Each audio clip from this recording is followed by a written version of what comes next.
Islamabad airport जिसे outsource करना चाहती है गवर्नमेंट और उस रास्ते पे हम चल रहे हैं, उसके नतीजे में कोई मुलाजम बेरोजगार नहीं होगा। सबको जॉब सिक्योरिटी इसी तरह हासिल रहेगी और उनको सैलरीज और जो भी मराहत हासिल है कानून के मुताबिक वो मिलती रहेंगी। लेकिन पाकिस्तान के एयरपोर्ट्स को अब GTS का अड्डा बनाने से हमें गुरेज करना पड़ेगा और जो कुछ दुनिया कर रही है, जो बेस्ट प्रैक्टिसेस हैं, उनको फॉलो करना पड़ेगा। इसलिए अगर कोई दबाव डालेगा, कोई प्रेशराइज करेगा, तो रियासत को वो प्रेशर बिल्कुल नहीं लेना, क्योंकि हम सिंक कर रहे हैं, हमारे अदारे सिंक कर रहे हैं। उसकी वजह क्या है? उसकी वजह है डर्टी पॉलिटिक्स, हर वक्त की सियासतबाजी, अपने लोगों को लोड करना, जहां 10 लोगों की जरूरत है वहां 50 लोगों को भर दिया हुआ है।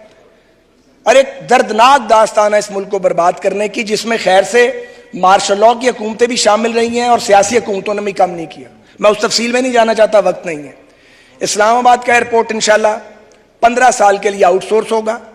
इसका जो एरिया है रनवे का और जो इसका नेविगेशनल सर्विसेज और रनवे ऑपरेशंस है, ये आउटसोर्स नहीं होंगे, ये सिविल एविएशन अथॉरिटी करती रहेगी और बाकी जो एरिया है उसको हम आउटसोर्स करेंगे।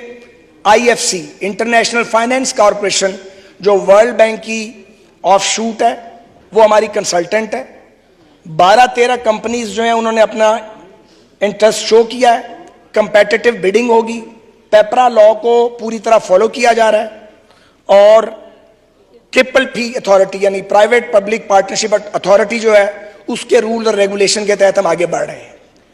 तो ये पहला पाकिस्तान का एयरपोर्ट होगा जो आउटसोर्स होगा और वहां पे जो बेस्ट इंटरनेशनल प्रैक्टिसेस हैं उनको इंप्लीमेंट किया जाएगा और उसके बाद फिर लाहौर और कराची की बारी आएगी। तो ये वो काम है जो पूरी दुनिया कर चुकी है। हमने फैसला करना है कि हमने स्टोन एज में रहना है या आगे जाना है। जो लोग, मैं यहां के मेंबरान की बात नहीं कर रहा, बाज लोग ये चाहते हैं कि उनके खांचे चलते रहे, वो नहीं चलने। अगर बाज लोगों के खांचे चलते रहे फिर मुल्क नहीं चलना। जनाब स्पीकर, ये वक्त आ चुका है कि तलख और सच्चे और दुरुस्त फैसले किए जाएं। इसी तरह PIA है, 1 मिनट में मैंने पूरा जोर लगाया, मैं प्रो प्राइवेटाइजेशन नहीं हूं, ये बात मेरे सारे ऑनरेबल कलीग्स को पता है, लेकिन मुझ जैसे आदमी को भी समझ आ गई है कि PIA जिसका इस साल 80 अरब का खसारा है, अगर ये इस हाल में पड़ी रही 20-30 में 259 अरब का खसारा होगा। अफोर्ड करता पाकिस्तान? नहीं करता। तो फिर क्या करना पड़ेगा? जो किया है साउथ अफ्रीकन एयरलाइन ने, जो एयर इंडिया ने किया, 450 नए जहाजों का ऑर्डर दिया है टाटा ने एयर इंडिया के लिए। रियासत नहीं चला सकती। रियासत ये करे कि वो इंश्योर करे कि PIA का कोई मुलाजिम बेरोजगार ना हो, किसी को निकाला ना जाए। एक PIA की होल्डिंग कंपनी बनेगी, उसमें लाइबिलिटीज 742 अरब रुपए का कर्जा है, वो जाएगा, प्रॉपर्टीज जाएंगी, सारी जो स्ट्रेंथ है उसमें जाएगी। ये PIA क्लियर होगी, बिल्कुल क्लीन होगी। फिर आपको इसके कुछ शेयर्स को ऑफलोड करना है, इसमें कई अरब डॉलर की इन्वेस्टमेंट चाहिए। आपके 27-28 जहाज ऑपरेशनल है और आप मुकाबला नहीं कर सकते गल्फ की ताकतवर एयरलाइंस का, बिल्कुल नहीं कर सकते। और अगर आपने PIA को रिस्ट्रक्चर नहीं किया, 1-1.5 साल के अंदर शटडाउन हो सकती है। मैं आपको अर्ज कर रहा हूं, ये मैं स्टेटमेंट जिम्मेदारी से दे रहा हूं। हम इस रास्ते पे डाल के जाएंगे। आने वाली हुकूमत जो है वो इसको मुकम्मल करेगी। तमाम मुलाजमीन के हकूक जो है उनको प्रोटेक्ट किया जाए, कोई बेरोजगार ना हो, कोई सियासतबाजी उसकी इजाजत ना दी जाए और अगर कोई नाराज होता है तो उसको होने दें, मगर पाकिस्तान के रियासती इदारों को बचाएं। इनको आप मुनाफा बख्श बना सकते हैं बशर्ते के प्राइवेट सेक्टर आए, मेरिट पे आए, शफाफियत के साथ आए, फॉरेन डायरेक्ट इन्वेस्टमेंट आए। PIA के रूट्स कीमती हैं, इन रूट्स का इस्तेमाल ही नहीं, हम जा ही नहीं रहे। और जो कल तारीखी काम हुआ है, जो लेजिस्लेशन जनाब स्पीकर आपकी क़यादत में हुई है, मैं आपका और उन 10:30 बजे तक यहाँ बैठे रहे शुक्रगुजार हूं।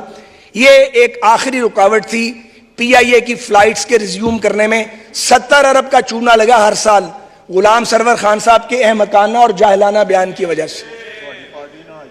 तो मेरी गुजारिश ये है कि हमें तवक्को है कि अगले 3 महीने में UK की फ्लाइट्स रिज्यूम होंगी।